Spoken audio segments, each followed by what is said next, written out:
இந்த வார்த்தையை வந்து நான் யூஸ் பண்ணக்கூடாதுன்னு நினச்சேன். அது ரொம்ப வல்கராக இருக்கும், இதை யூஸ் பண்ணக்கூடாதுன்னு நினச்சேன். பட் இந்த வார்த்தையை வந்து இவங்களை பார்த்து யூஸ் பண்ணுறது தப்பே இல்லைன்னு தோணுது.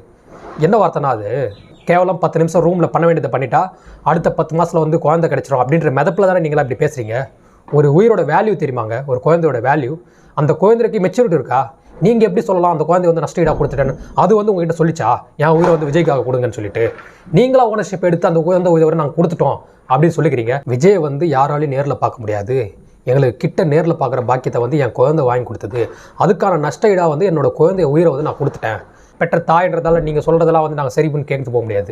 அந்த மாதிரி வார்த்தை யூஸ் பண்ணலாமா? நீங்கள் விஜய்க்கு ஓட்டு போடுங்க, அவரை சிஎம் ஆக்குங்க, என்ன வேணால் பண்ணிக்கோங்க, காசு கையில் வந்துருச்சுன்ற ஒரு காரணத்துக்காக ஒரு குழந்தை உயிரையே வந்து நான் தூக்கி கொடுத்துருவேன் அப்படின்னு நீங்கள் எப்படிங்க சொல்லலாம்? ஒரு மெச்சூரிட்டி இல்லாத குழந்தை உயிரை.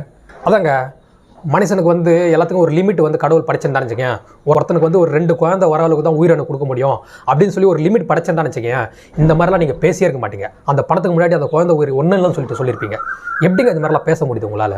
இந்த காலத்தில் எவ்வளோ பேர் குழந்தை பாக்கியம் இல்லாமல் கஷ்டப்படுறது என் கண்ணால் நான் பார்க்குறேங்க. அவங்க குழந்தை வரத்துக்காக வந்து போகாத ஹாஸ்பிட்டல் இல்லை, ஏறாத கோவில் இல்லை, கும்பிடாத சாமிகள் இல்லை, பண்ணாத சடங்கு இல்லை, செலவு பண்ணாத காசுகள் இல்லை, லட்சமாக செலவு பண்ணி தனக்கான ஒரு குழந்தை வேணும்னு சொல்லிட்டு வருஷக்கணக்கில் வெயிட் பண்ணிட்டு இருக்காங்க.